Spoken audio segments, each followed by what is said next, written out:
오늘은 도시군 관리계획의 입안 절차에 대해서 알아보도록 하겠습니다. 기초조사는 기본적으로 광역도시계획의 수립을 위한 기초조사를 준용해요. 그런데 단지 차이 나는 것은 광역도시계획과 도시군 기본계획은 기초조사를 반드시 하여야만 했잖아요. 그런데 도시군 관리계획에서는 경미한 사항이나 기타 등등 소규모 개발인 경우에는 생략할 수 있다라는 겁니다. 그래서 기초조사를 이제 실시하지 아니할 수 있는 요건이 밑에 나오고요. 그 전에 이 도시군 관리계획에서는 기초조사의 범주 내에서 토지적성 평가, 재해 취약성 분석, 환경성 검토 이런 것들을 같이 실시합니다. 그런데 이것들도 같이 이렇게 생략할 수 있는 사유가 존재해요. 그래서 이제 살펴볼 텐데 이 부분이 좀 복잡하고 국계법에서 어렵게 나와서 틀리게 할 수 있는 부분이 바로 이 부분에 해당됩니다. 그래서 이제 아주 어렵게 나오면은 사실 정답을 골라내기가 힘들 수 있는데 그렇다고 여기를 건너뛸 수는 없고요. 이제 제가 안내드리는 부분만 키워드 위주로 알아놓으시면은 특별한 문제 없으면은 정답을 찾는데 문제가 없을 것입니다. 자, 먼저 표를 한번 보죠. 종합 비교표를 보시면은 이제 우리가 광역도시계획과 도시군 기본계획과 도시군 관리계획을 살펴봤잖아요. 기초조사는 다 이제 하는 것인데 도시군 관리계획은 생략할 수 있는 부분이 있었고요. 그리고 도시군 기본계획에서 기초조사의 범주에 기토재 이렇게 있었습니다. 환경성 검토는 없었고요. 그 다음에 도시군 관리계획에서는 기토재환 다 있습니다. 이 부분까지만 일단 알아두시고 다시 넘어가도록 하겠습니다. 자, 그러면은 이제 기초조사 등의 생략이 있어서 도시군 관리계획으로 입원하려는 지역이 도심지에 위치하거나 개발이 끝나 나대지가 없는 등 대통령으로 정하는 요건에 해당되면 기초조사 환경성 검토와 토지적성 평가 또는 재해 취약성 분석을 하지 아니할 수 있다. 생략할 수 있다라는 건데요. 요게 키워드입니다.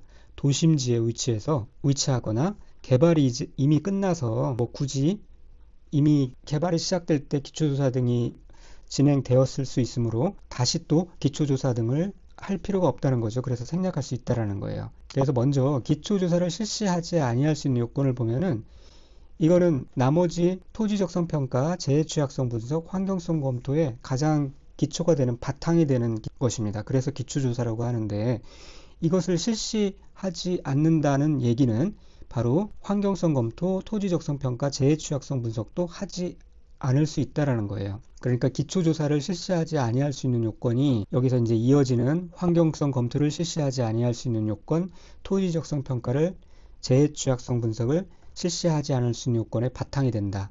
공통 분모된다. 그렇게 생각하면 되는 겁니다. 그래서 여기서 보면은 이제 첫 번째는 도심지에 해당돼요. 아까 여기 나왔었잖아요.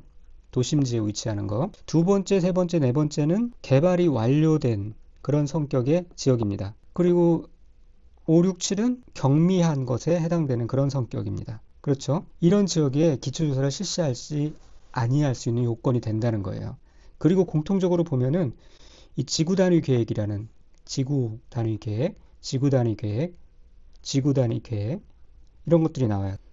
자, 이 지구단위 계획이라는 건 뭐죠? 어느 지역의 도심지에 지구단위 계획이 지정되면은 그 지역은 이제 로또를 맞은 거잖아요. 땅값이 팍 올라갑니다. 지금보다 이제 고도로 개발을 하는 거예요. 그렇게 이미 지구단위 계획이 위치해 있거나 그 안에서 뭔가 진행된다거나 하면은 다시 또 기초조사를 실시할 필요가 없는 거죠. 네, 그런 겁니다. 그래서 기초조사를 실시하지 않을 수 있는 요건에 이 지구단위 계획이라는 키워드가 계속 반복해서 들어가는 거고요. 도시군 계획시설도 이미 도시군 계획시설로 지정되어서 개발이 된 거죠. 그것을 해제하는 경우도 마찬가지인 거죠. 자, 그 다음에 좀 더 자세히 보면은 지구단위 계획구역이 여기 나오죠. 키워드가 도심지에 위치하는 경우. 그런데 도심지 중에서도 상업지역과 상업지역에 연접한 지역을 말해요. 여기까지 이 부분은 중요한 부분이니까 여기까지 좀 알아두시고 그 다음에 지구단위 계획구역 안에 나대지 면적이 구역 면적의 2%에 미달하는 경우. 이 말은 무슨 말이냐면 나대지라는 것은 개발이 되지 않은 채 건물이 올라가지 않은 채 있는 그런 대지를 말하잖아요. 그것이 2% 미달한다는 거는 이미 나머지 땅은 98%는 다 개발이 활발하게 진행된 것입니다. 말하자면 이제 개발이 끝났다고 볼 수 있는 거죠. 그래서 나대지가 이렇게 적은 겁니다. 그런 구역은 이미 개발이 충분히 됐기 때문에 기초조사를 다시 실시할 필요가 없다라는 거죠. 자, 여기도 지구 단위 계획이 나왔고요. 뭐 다른 법률에 따라서 개발 계획이 했다면 기초조사를 할 필요가 없는 거고, 또 여기에 너비 12m 이상의 도로 설치 계획이 없는 경우 나오는데, 이 정도 넓이의 도로 설치 계획이 없다는 것은 앞으로 뭐 개발이 다 끝나서 추가 뭔가 큰 규모의 공사 계획이 없다라는 거예요. 개발이 완료되었다는 것을 이런 수치로 표현을 한 겁니다. 자, 그러니까 기초조사를 실시할 필요가 없는 것이고요. 나머지도 마찬가지입니다. 자, 이렇게 기초조사를 실시하지 아니할 수 있는 요건에 해당되는 몇 가지 키워드와 숫자 2%, 12m 이런 정도 알고 계시면 되겠고, 도심지, 그 중에서도 상업지역과 상업지역에 연접한 지역 이 정도 알고 계시면 답을 고르는데 문제가 없습니다. 나왔죠? 도시군 관리계획으로 입안하려는 지구단위 계획구역이 상업지역에 위치하는 경우에는 재취약성 분석을 하지 아니할 수 있다. 기초조사 이 환경성, 토지적성 평가, 재취약성 분석을 실시하지 않을 수 있는 공통요건에 해당됩니다. 자, 요거는 조금 알아두시고요. 심화학습 내용이긴 하지만 알아두시고, 나머지는 지금까지 완전하게 암기하고 계시기는 힘들고요. 이 환경성 검토는 뭐 기초 생략 사유는 공통으로 들어가고, 거기에서 이제 다시 또 환경 키워드가 들어갔죠. 이런 경우 전략 환경평가 대상으로 별도로 환경성 검토를 할 것이기 때문에 도시군 관리계획을 위반하는 경우 환경성 검토를 실시하지 않을 수 있다는 것은 충분히 유추 적용 가능할 것이고요. 그 다음에 토지적성 평가를 실시하지 아니할 수 있는 요건, 역시 기초조사 생략 사유의 어느 하나에 해당되는 경우이고, 이 지역도 이 토지에 대한 어떤 뭐 개발을 하려고 하는 곳의 특성과 그런 적성과 맞는지를 평가하는 건데, 말 그대로 이것도 역시 똑같습니다. 도시지역이나 이미 개발이 완료된 지역처럼 뭐 자연환경이나 토지 이용에 큰 변화가 예상되지 않는 지역 같은 경우는 토지적성 평가를 실시할 필요가 없는 거예요. 그러한 전체적인 관점에서 내용을 들여다보면은 수긍이 됩니다. 도시군 관리계획이라는 키워드가 여기서는 쭉 나와요.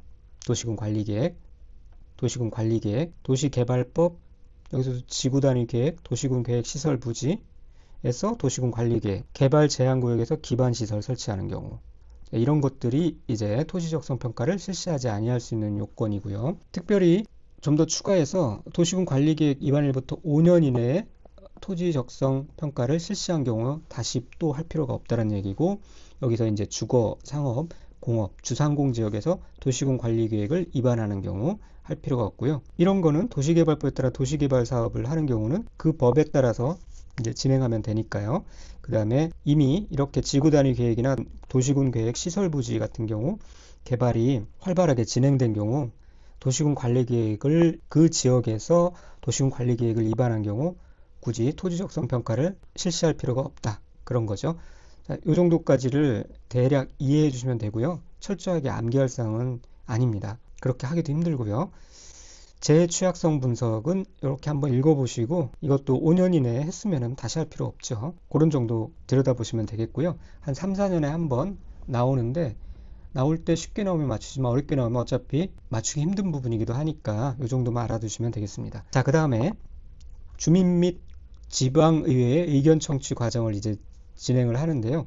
이 부분이 이제 광역도시계획과 도시군 기본계획과 좀 다른 부분이 있어서 주의 있게 잘 보셔야 됩니다. 먼저 표를 통해서 한번 살펴보면은 주민 의견 청취 방식이 이제 공청회 방식과 주민공람 방식이 있다는 것을 먼저 이해를 해 주셔야 돼요. 공청회는 실제로 주민들이 대강당 같은 데 모여서 이 관계 전문가로부터 의견을 듣고 뭐 질의응답 같은 것들을 과정을 거치는 장면을 말해요.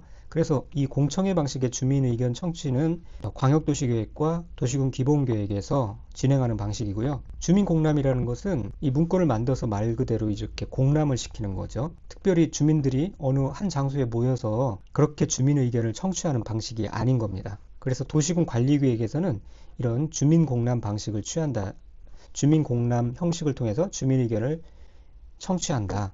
그렇게 알고 계셔야 되는데, 그 이유가 있죠. 광역도시계획과 도시군 기본계획은 비구속적 계획이에요. 그러니까 이 거시적 계획이기 때문에 주민들과 큰 마찰 요소가 없다라는 거죠. 그래서 사실은 이렇게 강당에 모여서 의견 청취하는 것들이 순조로울 수 있어요. 그렇게 해도 무방합니다. 하지만 이 도시군 관리계획 같은 경우는 직접 그 해당 지역의 주민들과 직접적인 관련을 맺고 있는 여러 가지 세부적인 계획이기 때문에 이렇게 직접 모여서 뭔가 의견 청취를 하려 하다 보면은 마찰이 생길 수도 있고요. 굉장히 큰 홍역을 치를 수도 있는 거죠. 실제로 뛰두르고 몰려들 수도 있잖아요. 그런 사실 속사정 때문에 이 주민 공람 형태로 주민 의견 청취를 한다는 그런 얘기도 있습니다. 그걸 뭐 대놓고 그런 이유 때문에 주민 공람을 한다, 그렇게 얘기는 못 하겠죠. 그래서 이렇게 주민 공람 형식을 통해서 정보를 제공하고 뭐 서면 의견을 제출하고 그런 식으로 합니다. 사실 그렇게 하면은 주민 참여는 좀 저조하겠죠. 어쨌거나 여기서 우리한테 중요한 것은 이 공청회 방식의 이 주민 의견 청취는 생략할 수 없다라는 거고요. 반드시 주민 의견 청취를 해야 된다는 것이고, 이 도시군 관리 계획의 이 주민 의견 청취 방식은 생략할 수 있다라는 거예요. 자, 어떤 경우에 생략할 수 있는지는 좀 이따 알아보도록 하고요. 요거 생략할 수 없다, 생략할 수 있다, 이 부분 중요한 부분이니까 꼭 알고 계셔야 됩니다. 자, 그러면은 구체적으로 보도록 하겠습니다. 이 주민 의견 청취는 이 공청회 방식으로는 실시하지 않는다는 점에 유의를 해주셔야 되고, 이 공람 형식을 취하는데, 이것이 무슨 말이냐면 공고 및 열람의 준말입니다. 공람 형식을 취합니다. 공고를 하고 열람을 시킨다는 거예요. 정보를 그런 식으로 제공하고 서면 의견으로 제출을 받고 뭐 이런 식으로 진행을 한다는 겁니다. 그래서 원칙적인 방법으로는 국토교통부 장관, 수산자원보호구역의 경우는 해양수산부 장관을 말하고요. 그리고 시도지사, 시장 또는 군수는 도시군관리계획을 위반할 때 주민 의견을 들어야 합니다. 그리고 그 의견이 타당하면 당연히 도시군관리계획에 반영해야 되는데, 광역도시계획과 도시군기본계획은 생략할 수 없었으나 여기서는 이제 생략 가능 사유가 존재한다는 사실, 이거 중요하다고 말씀드렸고요. 자, 어떤 경우냐? 두 가지 경우인데, 관계 중앙행정기관의 장이 요청하는 것 중에 단서가 관계 중앙행정기관 장이 요청하는 것입니다. 그 중에서 국방상 또는 국가안전보장상 기밀을 지켜야 할 필요가 있는 사항인 경우, 그런 생략 가능하다는 겁니다. 자, 여기서 국방상 또는 국가안전보장상 이 두 가지 경우에 있어서 기밀을 지켜야 할 필요가 있을 경우, 그러니까 예를 들면은 뭐 도시군 관리계획의 지정 대상 지역 중에 무슨 뭐 보호구역이 있다, 군사 도로가 지나고 있다, 뭐 그런 여러 가지 그런 상황 때문에 국토교통부 장관이 아니면 국방부 장관이 국가안전보장상 어떤 기밀을 지켜야 할 필요가 있다라고 그렇게 하는 경우에는 생략할 수 있다라는 거예요. 또 하나는 도시지역 축소 등 경미한 사항인 경우, 이 도시지역 확장하는 게 아니라 뭐 다소 축소한다, 이런 경우는 경미한 사항으로 분류해서 이런 경우는 생략할 수 있다라는 겁니다. 다시 말씀드리지만 광역도시계획과 도시군기본계획의 경우는 공청회를 생략할 수 없었죠. 요 부분 꼭 알아두시고, 그 다음에 이 이제 절차를 보면은 말씀드린 대로 주민 공람 절차를 통해서 주민 의견을 청취하는데요. 먼저는 이렇게 공고를 하고 그 다음에 열람을 시킵니다. 열람할 때는 14일 이상 일반인이 열람할 수 있도록 해야 되고요. 그런 다음에는 반영 결과를 통보를 해야 됩니다. 그 다음에 기공지수였죠. 기초조사, 주민공람, 지방의회 의견 청취, 이 절차를 통해서 도시군 관리계획이 위반되었습니다. 지방의회 의견 청취는 어떻게 하느냐? 지방의회 의견 청취는 국토교통부 장관, 시도지사, 시장 또는 군수는 도시군 관리계획을 위반하려면 용도지역, 용도지구, 용도지구의 지정 또는 변경 지정 등에 대해서 해당 지방의회 의견을 들어야 합니다. 다만 도시지역의 축소에 따른 용도지역, 용도지구, 용도구역, 지구단위 계획의 변경은 지방의회 의견 절차를 생략할 수 있어요. 이것도 역시 이런 축소의 경우에는 의견 청취 절차를 생략할 수 있다는 것이고요. 지방의회 의견 청취 사항에 지구단위 계획에 대한 것은 없다는 사실도 추가로 알아두시기 바랍니다. 자, 그래서 이제 종합 비교 사항에서 이렇게 여러 사항에 대해서 종합 비교를 해놓은 게 있으니까 이 표를 통해서 잘 정리해 놓으시기 바랍니다. 여기서 이제 설명은 드렸지만 타당성 검토도 5년마다 진행되게 되는데 모타 기관이라고 했죠. 그래서 기본계획과 관리계획에서만 타당성 검토가 진행되고요. 광역도시계획은 타당성 검토가 진행되지 않는다는 사실을 알아주시고, 그 다음에 이제 도시군 관리계획의 결정 절차에 대해서 알아보도록 하겠습니다. 광역도시계획과 기본계획은, 도시군 기본계획은 승인이라는 말을 썼었죠. 그런데 도시군 관리계획은 결정이라는 단어를 씁니다. 같은 내용인데 이렇게 용어를 좀 달리하는 거죠. 도시군 관리계획의 결정권자는 원칙은 시도지사와 시장 또는 군수예요. 이 정도 선에서 이제 결정이 되는 거죠. 사실상 그 지역의 그 권역의 최종 결정권자잖아요. 실무자이면서도 결정권자인 시도지사, 시장 또는 군수가 결정을 하게 됩니다.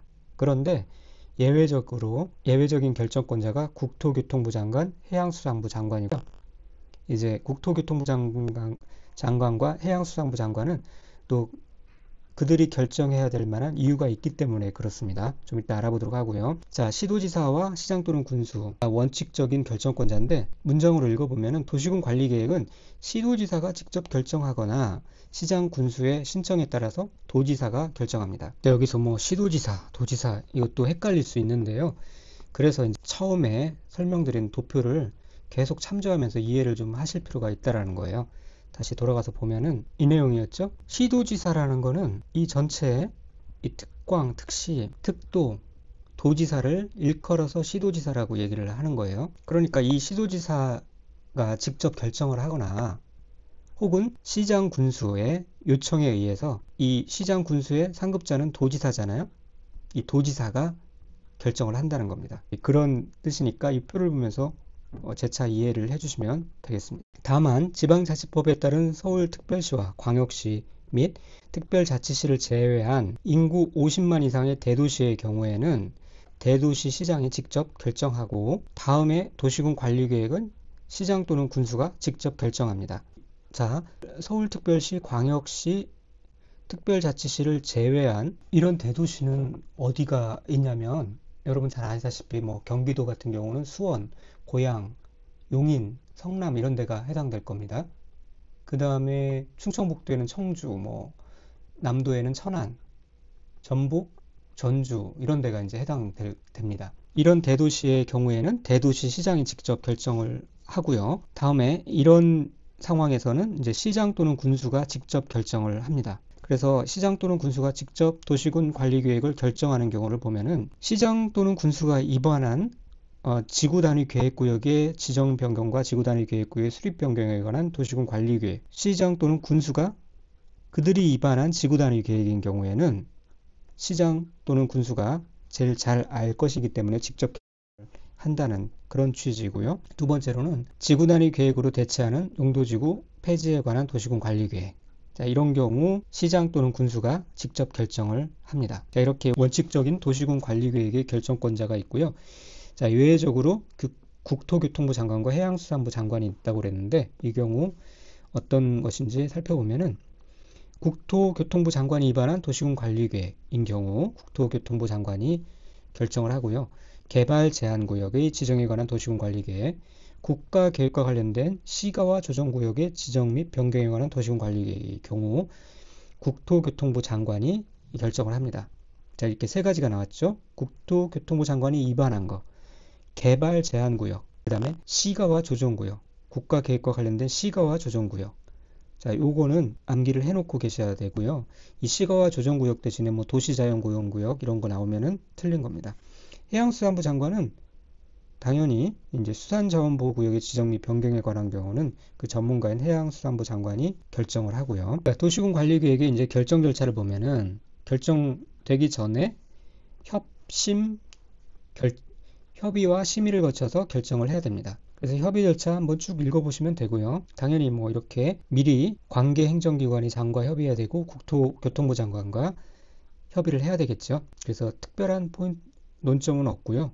그 다음에 심의 같은 경우는 국토교통부 장관은 중앙도시계획위원회에 심의를 거치고 시도지사 같은 경우는 시도도시계획위원회에 심의를 거쳐야 되는 것은 당연한 내용입니다. 그런데 여기서 알고 계셔야 될 것은 시도지사가 지구단위 계획이나 지구단위 계획으로 대체하는 용도지구 폐지에 관한 결정을 하려면 시도에 두는 건축위원회와 도시계획위원회가 공동으로 하는 심의를 거쳐야 한다. 이 내용은 알고 계셔야 됩니다. 지구단위 계획과 관련된 것들을 할 때는 건축위원회와 도시계획위원회가 공동으로 하는 공동심의를 거쳐야 한다라는 것 알아두시고 이 협의와 심의 절차도 꼭 해야 되는 것은 아니고 생략이 가능한데 이것도 생략할 만한 합당한 사유가 있을 때입니다. 국토교통부 장관이나 시도지사는 국방상 국가안전보장상 기밀을 지켜야 할 필요가 있을 때, 아까 주민의견 청취 절차도 생략할 수 있었는데 내용이 똑같습니다. 국방상, 국가안전보장상 기밀을 지켜야 할 필요가 있다고 인정되면 생략할 수 있는데, 단 조건이 뭐라고 그랬죠? 관계 중앙행정기관장이 요청할 때, 그럴 때 협의와 심의 절차를 생략할 수 있습니다. 그리고 전부 또는 일부에 대해서 그 절차를 생략할 수 있고요. 결정뿐만 아니라 변경할 때도 기본적으로 협의 및 심의의 규정을 준용을 해서 그런 절차를 거치는데, 또 절차를 생략할 수 있는데, 다만 경미한 사항을 변경하는 경우에는 그 절차를 거치지 아니할 수 있다, 생략할 수 있다. 항상 이 경미라는 것이 나오면은 경미는 생략할 수 있습니다. 자, 여기서 이제 더 복잡하게 경미할 정도가 어느 정도인지까지는 우리가 알 필요는 없고요. 자, 그 다음에 이제 이걸 이렇게 결정이 된 것을 고시 및 열람을 하게 됩니다. 여기서 특별한 논점은 없는데, 이 열람을 반드시 이제 일반인들이 할 수 있도록 이렇게 해줘야 한다는 것과, 그 언제까지 며칠 동안 해야 된다는 그러한 열람 기간에 대한 규정은 없고, 계속 열람이 가능하도록 해야 된다는 그런 내용까지는 알아두셔야 됩니다. 그 다음에 도시군 관리계획 결정고시의 효력에 대해서 알아보면은, 이 효력 발생 시기가 정말 알고 보면 별 내용도 아닌데 이 국계법에서 시험에 가장 많이 나온 내용 중에 하나입니다. 그러니까 이거 나오면 무조건 맞춰야 되고요. 이 내용 틀리면은 그것처럼 마음이 힘든 게 없죠. 이 간단한 것을 실수를 하게 되면은 정말 가슴이 미어집니다. 자, 보면은 도시군 관리계획의 결정 효력은 지형도면을 고시한 날부터 발생해요. 근데 어디서 우리가 많이 들어보기를 뭐뭇을 한 날에 다음 날부터 효력이 발생한다는 말을 많이 들었잖아요.